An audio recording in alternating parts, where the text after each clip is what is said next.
قال ادخلوا في قد خلت من قبلكم من الجن والإنس في النار كلما دخلت أمة لعنت أختها حتى إذا اداركوا فيها جميعا قالت أخراهم لأولاهم ربنا هؤلاء أضلونا فآتهم عذابا ضعفا من النار قال لكل ضعف ولكن لا تعلمون وقالت أولاهم لأخراهم فما كان لكم علينا من فضل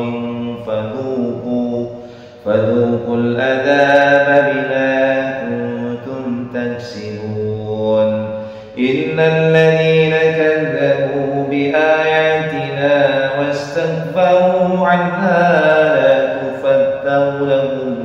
لا تفتح لهم أبواب السماء ولا يدخلون الجنة حتى يلج الجمل في سم الخياط وكذلك نجزي المجرمين لهم من جهنم مهاد ومن فوقهم غواش وكذلك نجزي الظالمين والذين آمنوا وعملوا الصالحات لا نكلف نفسا إلا وسعها أولئك أصحاب الجنة هم فيها خالدون ونزعنا ما في صدورهم من غل تجري من تحتهم الأنهار وقالوا الحمد لله الذي هدانا لهذا وما كنا لنهتدي لولا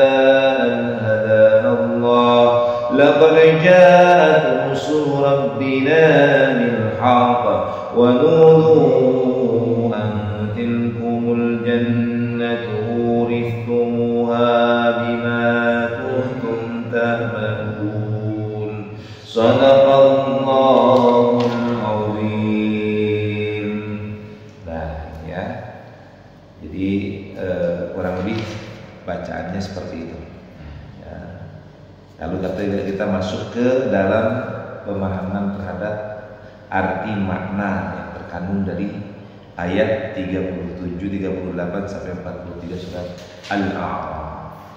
Nah, agar pemahamannya lebih nyambung, jadi nggak kagok, maka kemudian harus diulang kembali ayat sebelumnya.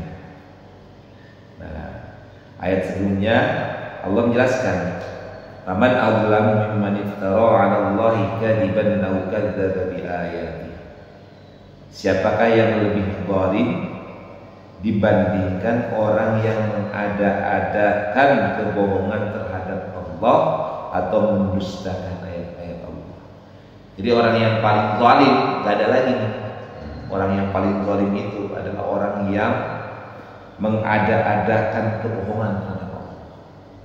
Jadi mengada-adakan kebohongan terhadap Allah itu misalnya Allah itu ada 3, Allah itu memiliki anak gitu. Nah itu namanya orang yang mengada-adakan kebohongan terhadap Allah, seolah-olah dia tahu tentang Allah gitu.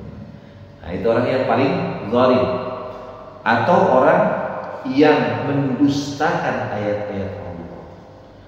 Ayat Allah itu kan Al-Quran yang tertulis. Orang yang gak percaya sama Al-Quran, orang yang menganggap Al-Quran ini adalah sebuah kebohongan, orang yang menganggap tanda-tanda kebesaran Allah berupa penciptaan Allah di langit, di bumi, mengingkari itu, maka itu orang yang paling zalim.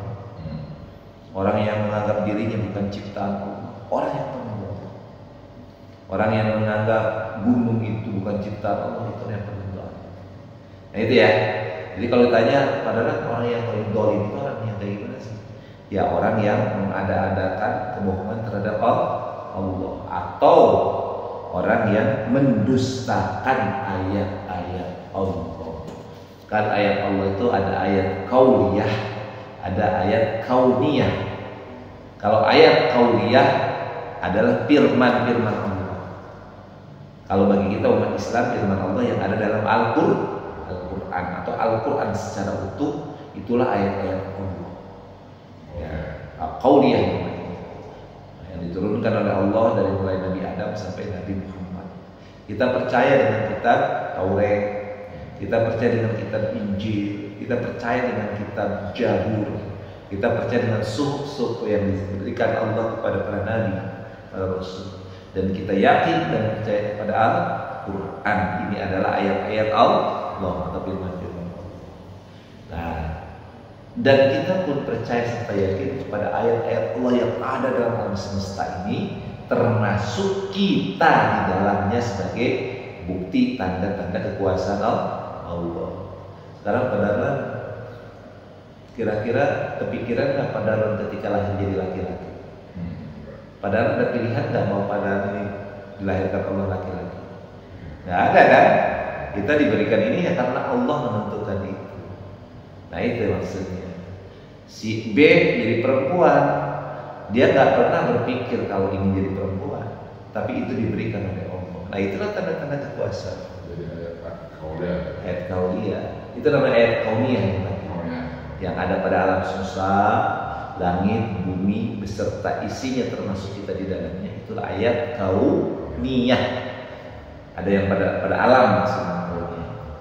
Alam ayat, ada yang ayat-ayat Allah yang ada dalam penciptaan Allah. Nah, sedangkan ayat kauliyah ini firman-firman Allah yang ada dalam Al-Quran terutama. Tapi kita juga yakin dengan kitab-kitab sebelumnya. Tetapi Al-Quran sudah merangkumnya menjadi satu kesatuan yang utuh yang menyempurnakan ajaran Islam secara kafah.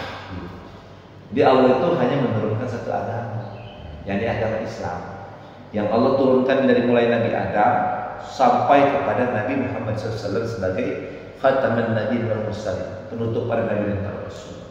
Nah, kitab-kitab yang dimulai dari Nabi Adam sampai Nabi sebelum Nabi Muhammad, kemudian digabungkan isinya, digabungkan aturan-aturannya dalam Al-Quran. Maka Al-Quran ini merangkum, ada di dalamnya kisah-kisah para Nabi, ya kan? Diceritakan kisah tentang Nabi Adam nggak? Ada nggak kisah Nabi Adam? Ada, kita sudah belajar tentang itu.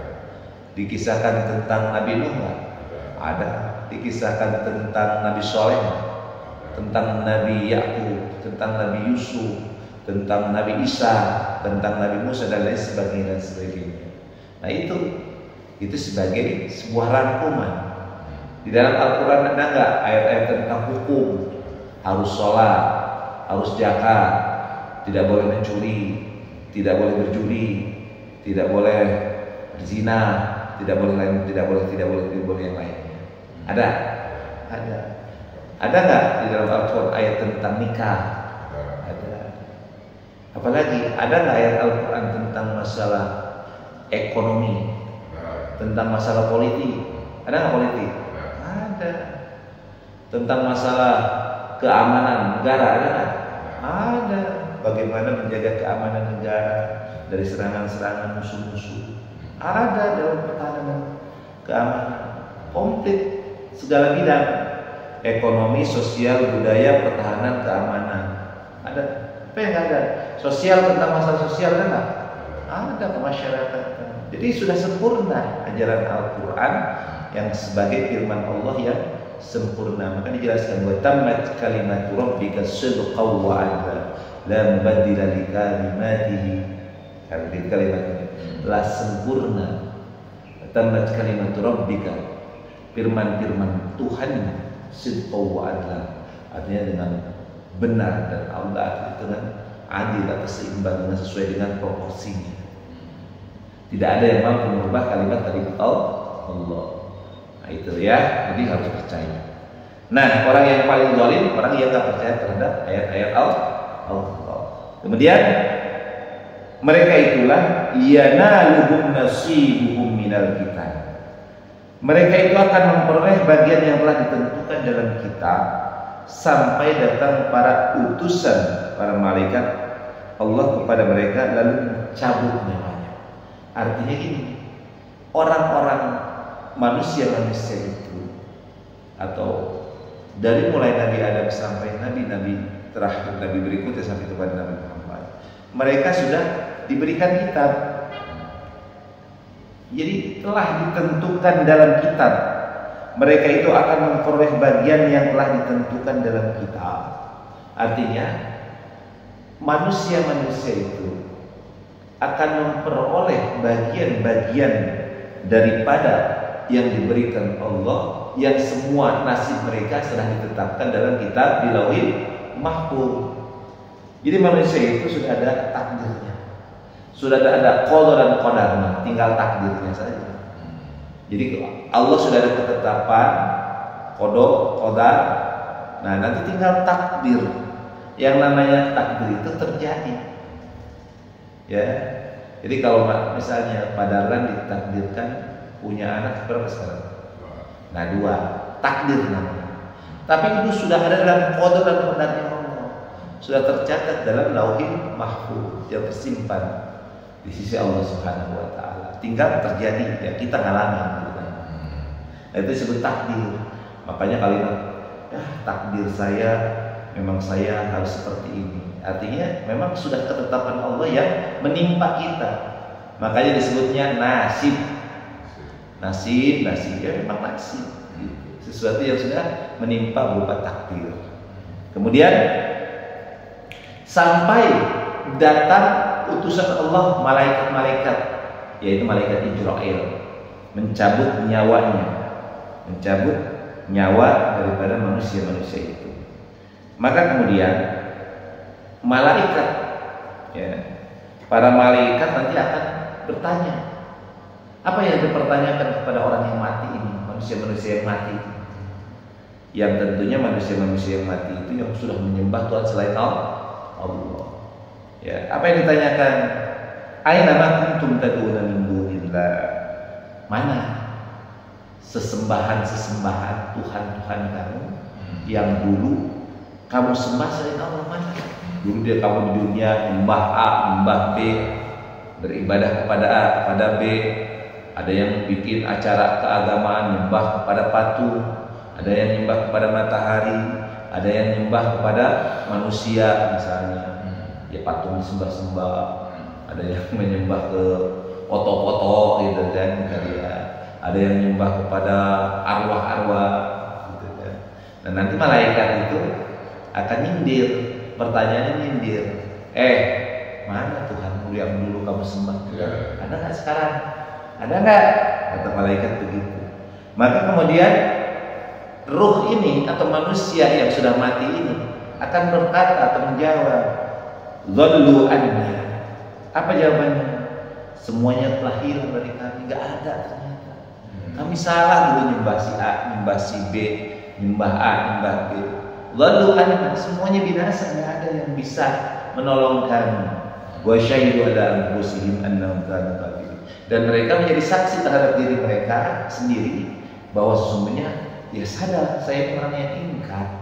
Dulu diperintah untuk menyembah Allah, saya malah menyembah Tuhan selain Allah. Gitu. Nah, pada saat kematian tiba, dicabut oleh malaikat Israel, dan tibalah saat masanya diperhitungkan tentang amal-amalnya, maka akan ditanyanya itu.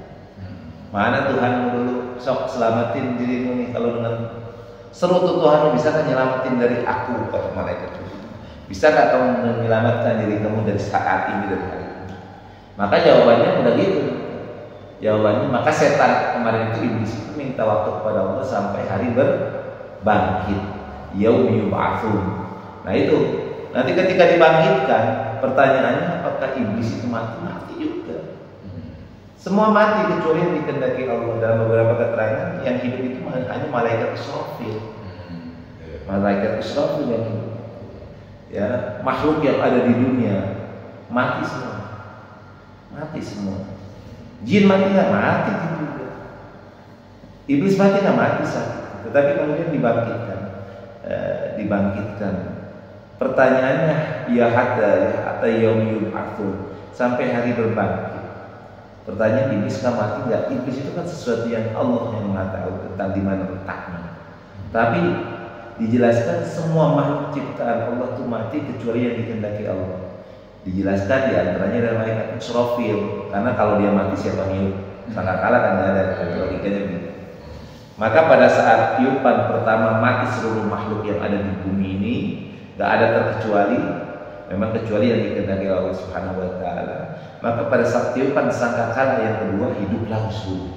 Nah ini yang disebut hari berbangkit. Semua hidup kembali, semua lahir kembali, semua muncul kembali bagaikan toge. Tahu toge?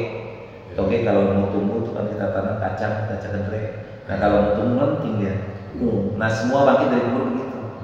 Semua bangun dari kuburan mereka dengan keadaan bingung. Saya di mana? Saya di mana? Nah, gitu nanti akan ada perlakuan masing-masing karena mereka akan dibangkitkan dengan tanda-tanda masing-masing. Jadi sudah punya tanda. Tandanya dari mana sih?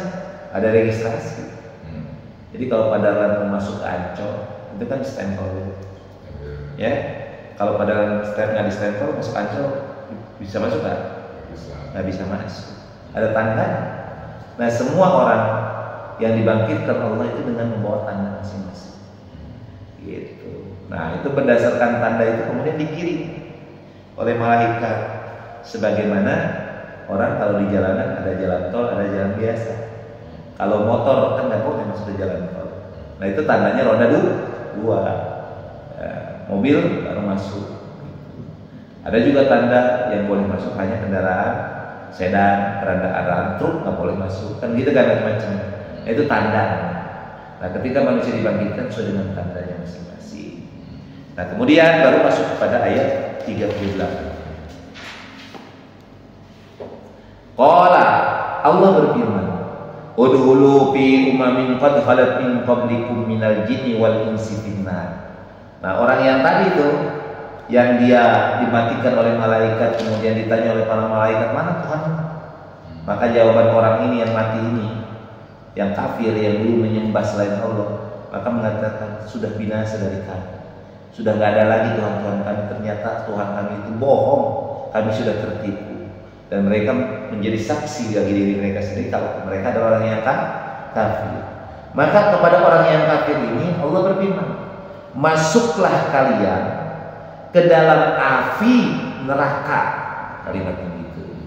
Masuklah kalian ke dalam api neraka, ya, bersama golongan jin dan manusia yang telah lebih dahulu dari kamu. Jadi qala udkhulu fi umamin qad khalat min qablikum.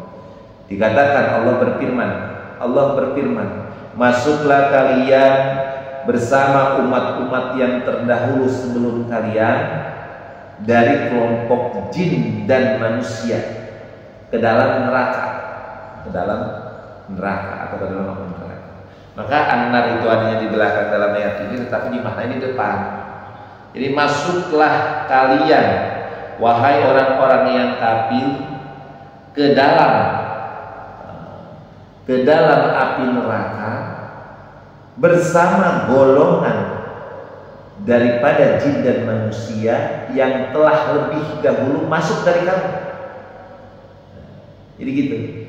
Jadi masuklah kamu ke dalam api neraka bersama umat-umat terdahulu dari kelompok jin dan manusia. Jadi kalau kita misalnya umat Nabi Muhammad, nanti kita kalau masuk surga bersama bareng-bareng bersama Nabi Adam. Gitu. Jadi bersama atau kelompok, nanti kita masuk bareng-bareng sesuai dengan kelasnya masing-masing. Kalau padaran misalnya naik bis atau naik pesawat atau padaran naik kapal laut, misalnya kalau Bengkulu naik kapal laut, itu ada kelasnya masing-masing. Ada kelas ekonomi, ada kelas bisnis, ada kelas VIP. Kalau padaran mau kondangan juga begitu kan, duduknya kan. Ada kelas umum, ada kelas VIP. Yang kita nggak boleh masuk kan. Nah itu nanti begitu. Ketika kita dibangkitkan dari Islam itu nanti akan dibangkitkan sesuai dengan kelasnya. Nah itu. Nah kata Allah Subhanahu wa taala kepada orang yang kafir, "Hei orang kafir, lu dulu nggak beriman kepada saya. Dulu kamu nggak menyembah saya, tapi menyembah A, B, C dan D dan lain sebagainya." Maka kata Allah Subhanahu wa taala, "Tuh, masuk kamu. Masuk bersama manusia-manusia, umat-umat, golongan-golongan terdahulu dari kamu, dari jin dan manusia, masuk ke dalam api neraka. Masuk ke dalam neraka kalian." Kata Allah begitu, langsung berfirman, "Qala," Allah yang berfirman, "Masuk kalian, hai orang-orang yang kafir, ke dalam api neraka atau ke dalam neraka bersama orang-orang terdahulu dari kelompok jin dan manusia. Kullama dakhalat ummatul la'anat ukhtaha." Setiap kali suatu umat masuk, maka dia melaknat saudaranya. Nah gitu. Jadi kalau ada yang masuk nih, pertama kelompok masuk, kan berkelompok-kelompok. Makanya dalam surat Az-Zumar kan dijelaskan, wasiqal ladzina kafaru ila jahannam zumara, berkelompok-kelompok. Jadi digiring orang-orang yang kafir ke dalam neraka secara berkelompok atau bergelombang atau secara bergerombolan berdasarkan kelasnya. Jadi kalau kelas 1 dulu masuk bergelombol, nanti kelas 2 gitu. Nah ini, jadi setiap umat, kalau umat berarti kan masing-masing memiliki pemimpinnya. Umat Nabi Adam, umat Nabi Nuh, namanya umat. Jadi umat itu berarti orang yang umum, yang menganut sebuah keyakinan atau kepercayaan yang dipimpin oleh ada pemimpin yang berupa yang disebut dengan Nabi dan Rasul. Maka masuk umat Nabi Adam, masuk umat Nabi Nuh dan lain sebagainya, masuk untuk umat Nabi Muhammad. Nah, setiap orang-orang kafir, setiap satu umat daripada kelompok orang kafir ini masuk neraka, maka saudaranya melaknat, mampus lu. Melaknat itu rasain lu, gitu kalimatnya. Namanya melaknat. Jadi kalau orang melaknat itu berarti menyumpahi. Artinya kalau menyumpahi, melaknat, artinya sesuatu yang menghinakan, ucapan yang menghinakan, merendahkan, menjatuhkan martabat, namanya laknat, ya kan? Kayak iblis dilaknat oleh Allah, maka laknat itu berupa hukuman terhadap iblis bahwa dia masuk ke neraka, bahwa nasib dia adalah di neraka. Itu laknat namanya. Maka laknat Allah kepada iblis itu dimasukkan ke neraka, gitu. Jadi laknat namanya. Jadi paham ya laknat ya, kalau orang mendengar nama laknat ya. Laknat itu melaknat. Melaknat artinya menghukumi orang itu, menjatuhkan harkat, martabat dan kedudukan serta kemuliaan. Namanya melaknat. Maka orang kafir ini ketika satu kelompok, satu umat orang kafir masuk neraka, yang lain melaknat. Mampus tuh, rasain tuh. Kayak gitu, kayak kita misalnya ngelihat penjahat, gitu kali, melaknat. Ya, tapi masing-masing masuk neraka. Aduh, saling melaknat. Kemudian, hatta idza daru fiha jami'an, sehingga apabila mereka telah masuk semuanya ke dalam neraka, qalat ukhrahum biulahum, maka ya berkatalah orang yang masuk belakangan kepada orang yang masuk lebih dahulu. Qalat ukhrahum biulahum. Jadi kalau diibaratkan begini, orang kafir suruh orang kafir ya, dari kelompok jin dan manusia. Ingat ada jin dan manusia. Tapi nanti ada fase-fase yang kita nggak bisa lihat, karena kita kelompok manusia. Tapi di sini adalah jin dan manusia itu sama, diberikan perintah yang sama untuk menyembah Allah. Nah, kita bicara tentang manusia bukan jin. Nah, manusia kafir ini nanti digiring oleh Allah Subhanahu wa taala ke neraka secara bergelombang atau berkelompok. Maka nanti akan dimasukkan ke neraka itu berdasarkan umat. Satu umat. Maka masuklah umpamanya orang kafir dari kelompok Nabi Nuh misalnya, masuk ke neraka. Maka kelompok umat Nabi Yakub atau Nabi Musa, dia melaknat, saling laknat, saling menghinakan, saling menjatuhkan martabat. Makanya dulu, kalau dulu itu bukannya beriman malah begitu gitu.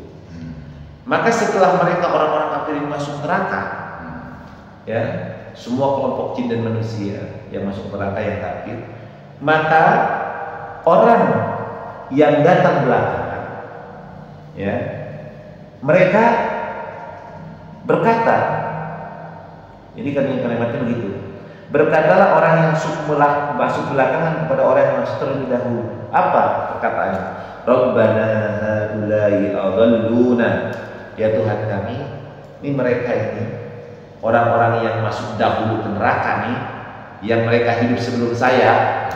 Jadi kayak kita misalnya nih, zaman sekarang ini kan zaman Nabi Muhammad umatnya. Nah, nanti kan masuk itu kan berdasarkan satu umat.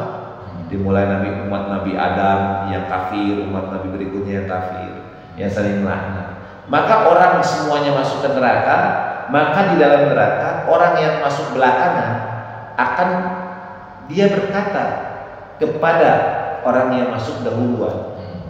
Perkataannya adalah permintaan kepada Allah. Ya Allah, mereka ini yang masuk terlebih dahulu, yang umat Engkau ciptakan terlebih dahulu, yang masuk neraka ini bersama saya, mereka ini sudah menyesatkan saya.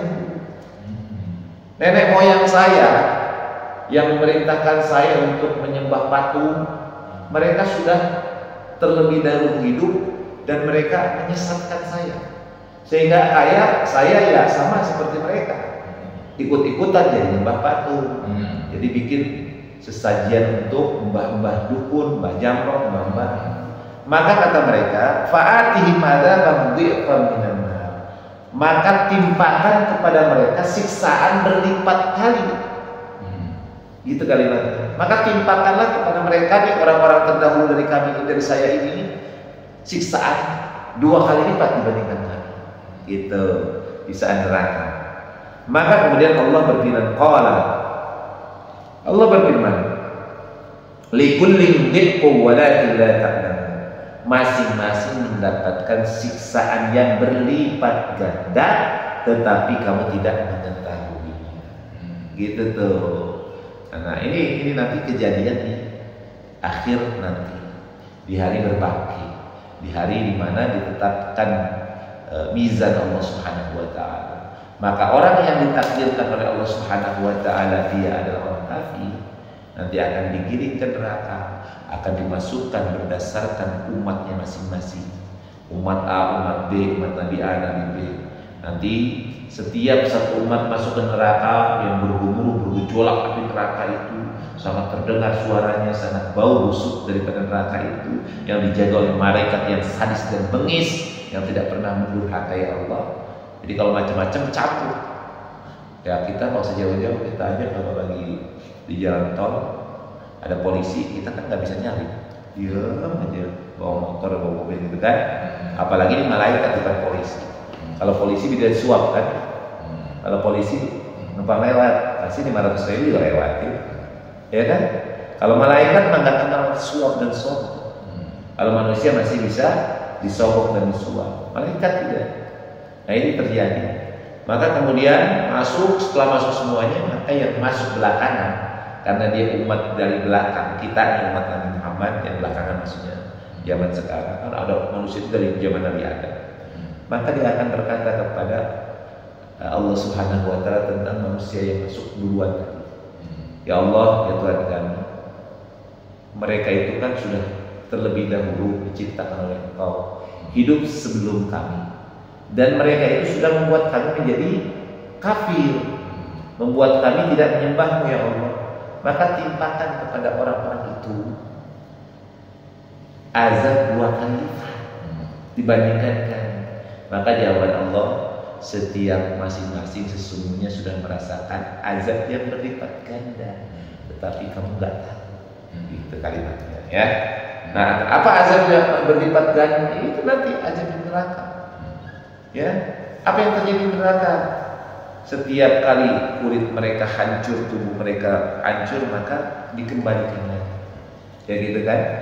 Ya, setiap kulit dan semua daripada fisik mereka dibakar di neraka, mereka hancur dan pun dihidupkan kembali. Itu nanti. Jadi siksaannya abadi, penderitaannya abadi. Terus. Kemudian lanjutkan. Wa qalat ulahum li ukhrahum. Maka berkata orang yang masuk terlebih dahulu kepada orang yang masuk belakangan. Fama kana lakum alaina min fadlin. Kamu tidak mempunyai kelebihan sedikit pun atas kami. Enak aja lu ngomong begitu. Lu tuh gak ada apa-apanya, gak ada kelebihan dibandingkan kami. Kita tuh sama-sama kafir. Kita itu sama-sama masuk neraka. Gak usah macam-macam lu protes sama Allah. Sampai ngata-ngatain kalau kita ini yang lebih dahulu dibandingkan kamu suruh diajar 2 kali lipat. Gak ada kelebihan kamu sehingga kamu diperlakukan khusus, gitu kata orang yang datang atau yang masuk terlebih dahulu. Fadzuqul adzab bima kuntum taksibun. Maka rasakanlah azab itu karena perbuatan yang kamu lakukan. Nah itu nanti akan saling menyalahkan. Jadi nanti di neraka itu akan saling menyalahkan. Sama di dunia juga begitu. Sama saling menyalahin. Gara-gara kamu sih. Kan begitu tuh kalau ada kejadian kan. Misalnya maaf, anak tawuran, yang satu ke bawah-bawah, ya kan? Ketika ditanya, saya mah gak pernah ikut-ikut, lu sih. Nah, itu seperti itu dia di neraka. Saya masuk neraka gara-gara kamu sih. Itu bisa menyalahkan nenek moyang mereka, bapak-bapak mereka. Contoh gini kan, kita tuh ada yang dalam kehidupan ada yang beragama karena keturunan kan. Kita agamanya Islam karena alhamdulillah orang tua kita Muslim, ya kan? Kalau orang tua kita non Muslim, kita ketawa kita masih Islam. Nah gitu. Nah orang yang dia beragama karena mengikuti nenek moyang mereka, nanti akan nyalahin nenek moyang. Ya Allah, saya kan nggak sholat, saya kan nggak masuk Islam, kan memang orang tua saya, nenek moyang saya nggak Islam, bahkan lingkungan saya pun memang nggak begitu. Maka ya Allah, timpakan kepada orang tua itu, kepada mereka itu aja 2 kali lipat dibandingkan kami dong. Tapi kan datang belakangan mereka yang ngapain kan. Maka kata orang yang bapak-bapak mereka, nenek moyang mereka yang terlebih dahulu, mereka menjawab, lu tuh nggak ada keutamaan, sama-sama kita, nggak usah macam-macam deh, sampai minta-minta Allah ajak kami orang-orang yang bapak-bapakmu ini 2 kali lipat, gitu tadi. Maka kata Allah, fadzuqul adzab, maka kata orang yang tadi itu yang terlebih dahulu, udah rasain aja tuh ajar neraka. Itu karena perbuatan kamu sendiri, jangan nyalain kami, gitu kalimatnya tuh begitu. Maka kemudian dilanjutkan. Ini dijelas ya tentang ayat yang ke-28-29. Innal ladzina kadzdzabu bi ayatina, sesungguhnya orang-orang yang mendustakan ayat Allah, wastakbaru anha, dan dia menyombongkan diri terhadap ayat-ayat Allah. Ingat tuh.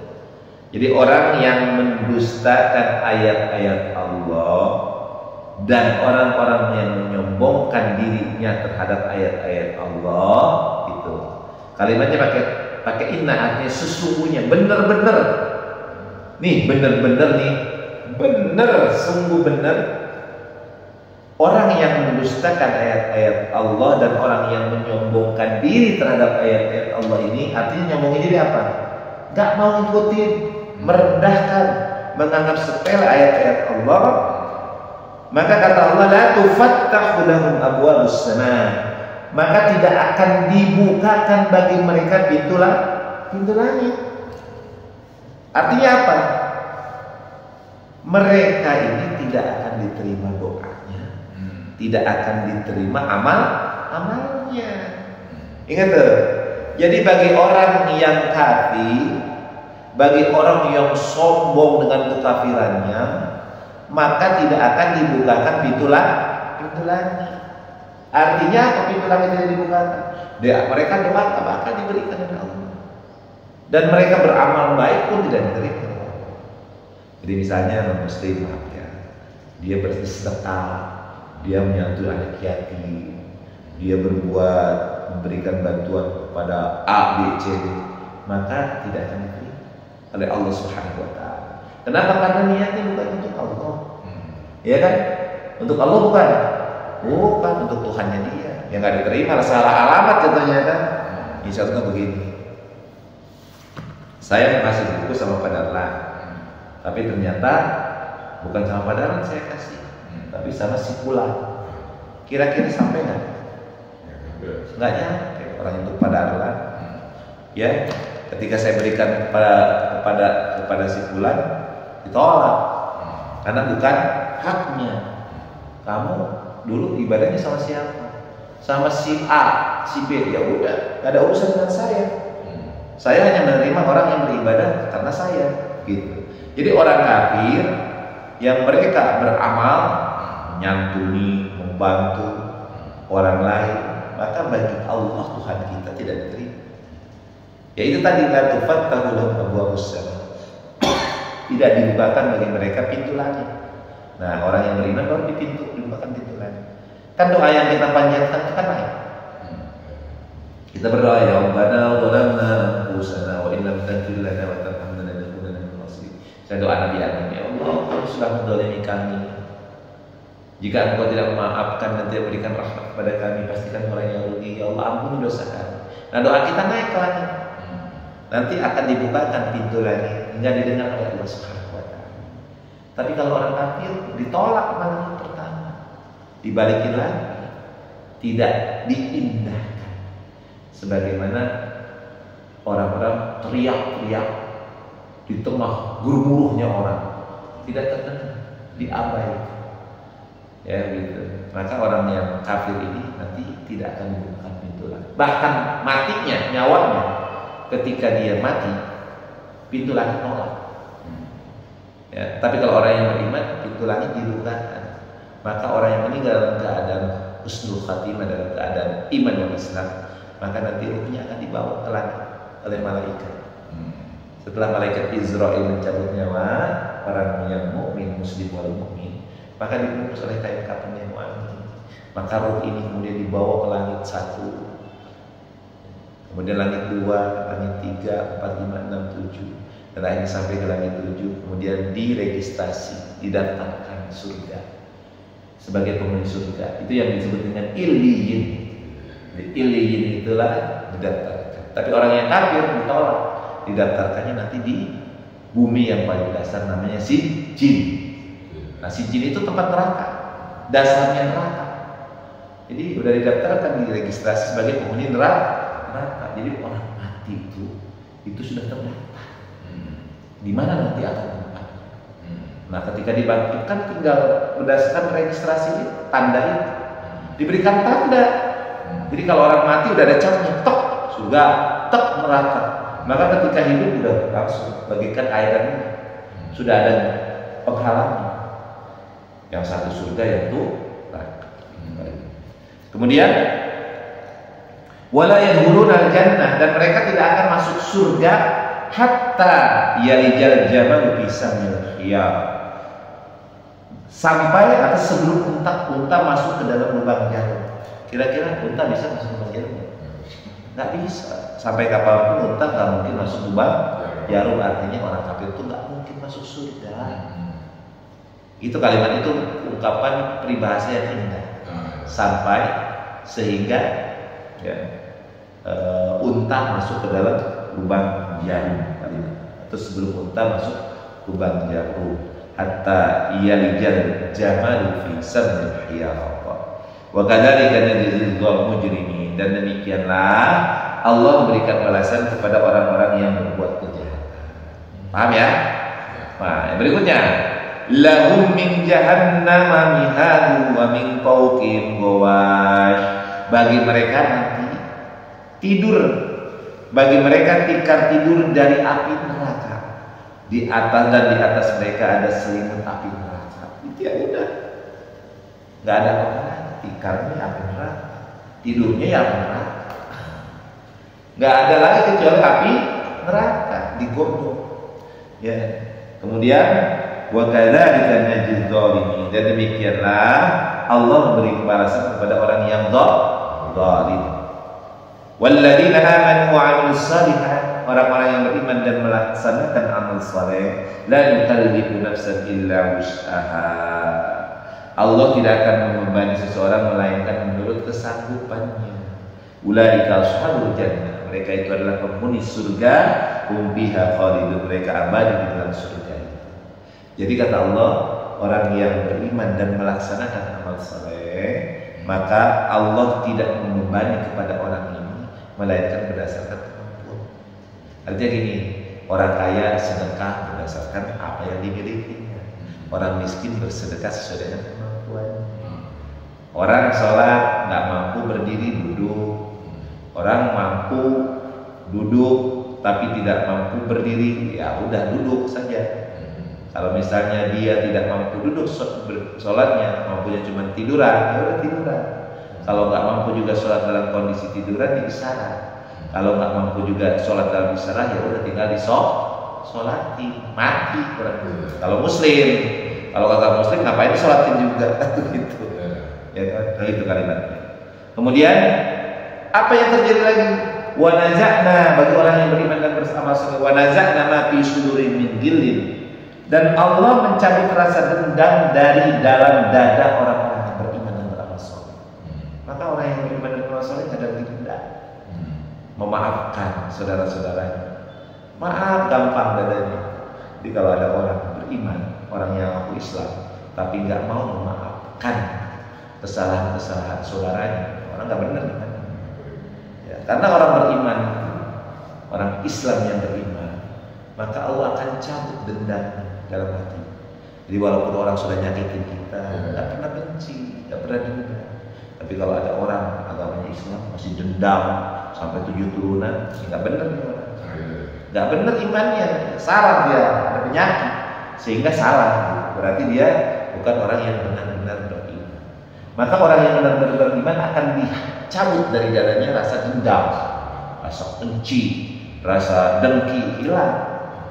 Jadi kalau kita imannya benar, disakitin orang cuma senyum, nggak ada yang membalas lagi, menyakiti lagi, cuma astagfirullah, ya Allah, malah mendoakan kebaikan. Kemudian tajri min tahtihimul anhar, dilanjutkan ya, di bawahnya mengalir sungai-sungai. Artinya di dalam surga itu, artinya gini, penghuni surga itu nggak ada dendam. Jadi kalau padaran ingin masuk surga nggak boleh dendam, karena penghuni surga tidak memiliki dendam, karena Allah sudah catat. Kalau sekarang di dunia kita masih ada dendam, berarti kita sama aja nggak mau jadi penghuni surga. Nah gitu. Kalau ada teman, ada saudara atau siapapun masih punya dendam, buang rasa dendam itu. Karena penghuni surga itu nggak punya rasa dendam. Allah sudah cabut rasa dendam, dengki, iri, lain sebagainya, sebagai penyakit-penyakit yang ada dalam hati itu Allah cabut. Dan penghuni surga itu saling senyum, saling sapa, penuh kebahagiaan, saling memuliakan satu dengan yang lain. Yang di bawahnya mengalir sungai-sungai, tajri min tahtihimul anhar. Wa qalu, dan mereka berkata ketika sudah dalam surga, perkataan alhamdulillah, segala puji bagi Allah, alladzi hadana li hada, yang dimana Allah subhanahu wa ta'ala telah menunjukkan kami ke surga ini. Jadi begitu. Jadi penghuni surga berdoa, alhamdulillah, alhamdulillahilladzi hadana li hada, segala puji Allah bagimu ya Allah yang sudah menunjukkan kami ke dalam surga ini. Wa ma kunna linahtadiya laula an hadana Allah. Sesungguhnya dilanjutkan, kami tidak akan mendapat petunjuk sekiranya Allah tidak menunjukkan kami. Gitu. Laula an hadana Allah wa ma kunna, dan tidak mungkin kami akan berada di surga kalau Allah tidak memberikan hidayah kepada kami. Laqad ja'at rusulu rabbina bil haqq. Kemudian dilanjutkan, sesungguhnya rasul-rasul Allah telah datang membawa kebenaran. Wa nudu, dan diserukan kepada mereka, antilkumul jannatu uristumuha bima kuntum ta'malun. Itulah surga yang telah diwariskan kepadamu karena apa yang telah kamu kerjakan.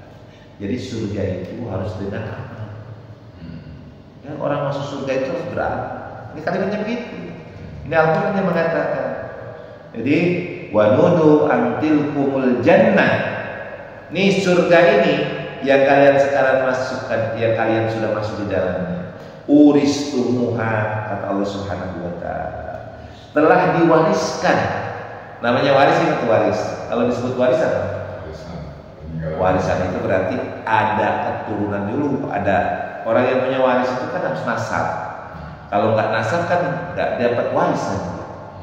Artinya warisan itu secara otomatis diberikan kepada ahli waris. Nah, surga itu diberikan oleh Allah Subhanahu wa taala kepada ahlinya, kepada pewarisnya. Siapa yang mewarisnya? Allah. Jadi orang yang beriman dan beramal soleh itu adalah pewaris Allah, pewaris surga. Maka kata Allah, wa nudu antilkumul jannah.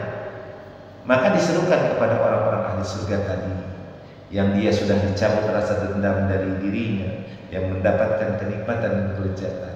Diserukan, hei orang-orang yang ahli surga, wahai penghuni surga, nih surga ini aku wariskan kepada kalian, karena kalian sudah melakukan amal-amal kesolehan kalian. Maka kesimpulannya, surga itu diraih dengan amal soleh. Makanya pada perbanyaklah beramal kebaikan dalam hidup kita. Mudah-mudahan kita adalah orang yang pewaris surganya Allah Subhanahu wa taala. Ada pertanyaan? Cukup. Shadaqallahul azim. Alhamdulillahirabbil alamin. Nah, dapat ilmu baru.